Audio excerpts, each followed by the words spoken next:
Halo, assalamualaikum semuanya. Perkenalkan, nama saya Kolia dari HK22C2 dengan NIM 4422100077. Video ini merupakan tugas ujian tengah semester saya. Jadi di video kali ini saya akan menjelaskan salah satu materi kepemimpinan atau leadership, yaitu perbedaan leader versus mandor. Nah, topik ini tuh menarik untuk dibahas karena seringkali dalam kehidupan sehari-hari itu kita sulit membedakan antara pemimpin yang sebenarnya dengan seseorang yang hanya sekedar memberi perintah. Nah, jadi untuk lebih lanjutnya mari kita bahas ya. Oke, kita bahas dari pengertiannya terlebih dahulu. Nah, untuk pengertian leader atau pemimpin adalah seseorang yang mampu mempengaruhi, menginspirasi dan juga menggerakkan orang lain untuk mencapai tujuan bersama.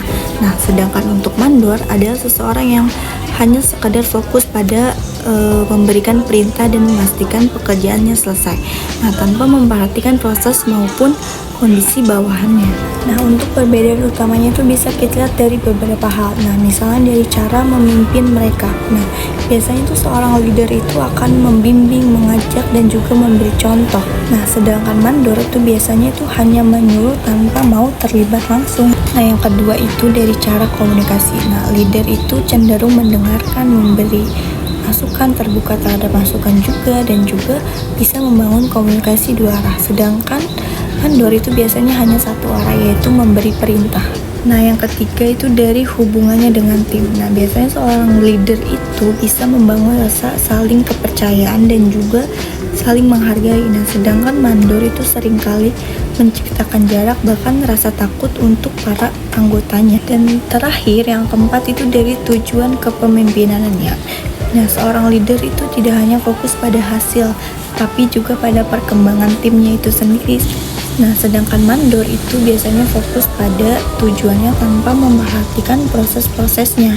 Nah, jadi bisa disimpulkan ya bahwa semua leader itu bisa mengatur, tapi tidak semua orang yang mengatur itu bisa disebut leader. Nah, jadi kalau kita kaitkan dengan isu atau realitas saat ini itu masih banyak di lingkungan kerja atau organisasi yang menerapkan gaya kepemimpinan itu seperti mandor. Nah, misalnya atasan yang hanya memberi tekanan target tanpa memperhatikan kesejahteraan karyawan. Nah, hal itu seringkali menyebabkan stres kerjaan serta rendahnya motivasi, bahkan menjadi konflik antar tim itu sendiri. Dan sebaliknya, di era sekarang itu organisasi justru lebih membutuhkan sosok leader yang mampu membangun teamwork, empati, dan juga komunikasi yang baik. Apalagi di tengah perkembangan zaman yang serba cepat, gaya kepemimpinan yang kaku itu sudah tidak lagi efektif. Jadi menurut saya pribadi itu menjadi seorang leader itu bukan hanya soal jabatan, tapi juga soal sikap. Karena bisa saja seseorang tidak memiliki posisi atau jabatan yang tinggi, tapi jika dia mampu memberi pengaruh positif bagi orang lain dan menginspirasi orang lain, itu sudah seharusnya bisa disebut sebagai seorang leader yang baik. Baik, sekian video penjelasan dari saya mengenai materi kepemimpinan, perbedaan leader versus mandor. Semoga video ini bermanfaat. Terima kasih telah menonton dan sampai jumpa.